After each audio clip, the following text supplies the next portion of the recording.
ससुराल में तकलीफ होना सामान्य बात है, लेकिन ससुराल की तकलीफ को पियर में जाकर के बता देना ये सबसे बड़ी तकलीफ है जिसका कोई हल नहीं है। कितना भी बता दो तब भी काम ससुराल ही आएगा। थोड़ा बहुत एडजस्टमेंट करने से ही परिवार घर व्यवस्थित चलता है। आजकल दिक्कत ये है कोई एडजस्ट नहीं करना चाहता। तकलीफ ये है कि कोई समझौता नहीं करना चाहता।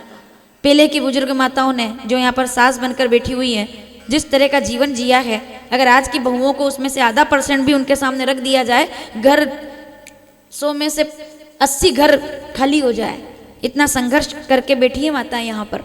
जो आपके समय का अनुशासन होता था, क्या आवाज निकल जाए सास ससुर के सामने, अपने पति से क्या बात कर ले सास ससुर के सामने। आजकल लोग अगर मम्मी सामने बैठी है और पति सामने बैठे हैं तो हिम्मत नहीं होती थी कि उनसे होती थी डायरेक्ट बात। इतना घूंघट रहता था, डायरेक्ट बात नहीं होती थी। ये सभ्य परिवार के लक्षण थे। सासू माँ से बात होती थी ना धीरे आवाज में, ससुर जी आते थे ठक ठक छड़ी लेकर आते थे, तो अगर इतना भी हो ना, इतना घूंघट हो जाए, बाबूजी आ गए। डर थोड़ी था, अनुशासन था। डर नहीं था, सम्मान था। बाबूजी आ गए, ये बात थी। इसको मर्यादा कहा गया है। इसको आप ये मत कहो। आजकल के कुछ ज्यादा पढ़े लिखे लोगों ने, आपको पता है समाज के लिए सबसे खतरनाक लोग कौन है?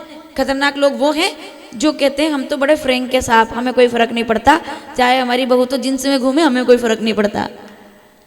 उन 2-4 पढ़े लिखे लोगों की वजह से आने वाली पीढ़ियां खतरे में हैं, क्योंकि आपने तो कह दिया कि हम तो बहू को बेटी मानते हैं। मैं एक कड़वा सत्य यहाँ से बोलना चाहती हूँ। सर, मैंने एक चीज देखी है, इससे बड़ा कोई झूठ नहीं है कि बहू को बेटी बनाओ, बहू बेटी है। इससे बड़ा कोई झूठ नहीं है। रिश्तों को रिश्ते की जगह पर रहने दीजिए, बहू को बहू रहने दीजिए और बेटी को बेटी रहने दीजिए।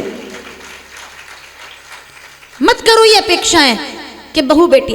प्रेम दो खूब, पर ये मत बोलो कि बहू बेटी है, क्योंकि आप तो बहू को बेटी मान लोगे और प्रेम भी कर लोगे, लेकिन जिस दिन मां बनकर के डांट दोगे ना, बहू का मुंह इतना बड़ा हो जाएगा। जब तक कपड़े पहनने की आजादी दो। हमारे रवि बाबा जी हमारे बीच पधारे, उनका आसन कुर्सी पहुंचाओ भाई।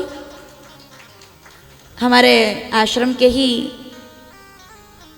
महाराज जी हैं और तालियों से स्वागत करें।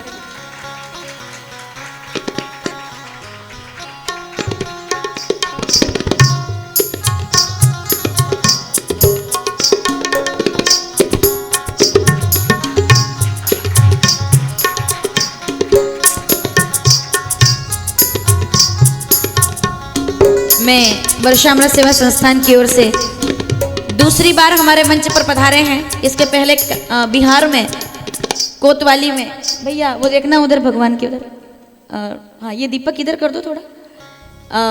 पहली बार आप हमारे बिहार में अभी कथा थी तो वहाँ पधारे थे, और उसके बाद कल हमारे बीच पधारे। मैं बहुत बहुत आभार करती हूँ।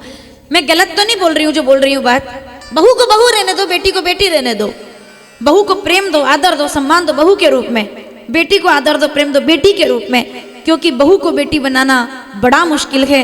कितना भी प्रयास करो, थोड़ी सी कमी होगी तो उसको बहू बनने में देर नहीं लगेगी। बहुओं का काम है माता पिता की सेवा करना, सास ससुर की सेवा करना। सास ससुर का काम है बहू को बेटी की तरह रखना, उसको अधिकार देना, प्रेम देना। दोनों तरफ से मामला बराबर होना चाहिए। अगर कोई बहू अपने घर की, अब उसका घर कौन सा है? ससुराल, अपने घर की शिकायत पियर में जाकर करने लगे तो समझ लेना चाहिए कि अब उसका जीवन आनंदमय होने वाला नहीं है। क्योंकि हमारे यहाँ क्या कहते थे? बाबुल की दुआएं जा तुझको सुखी। इतना संकट आया सीता जी पर, जनक जी से एक शब्द नहीं बोली कि मैं संकट में हूँ, दुखी हूँ कि पीड़ा में हूँ। मुस्कुरा करके आई मिलने के लिए चित्रकूट में।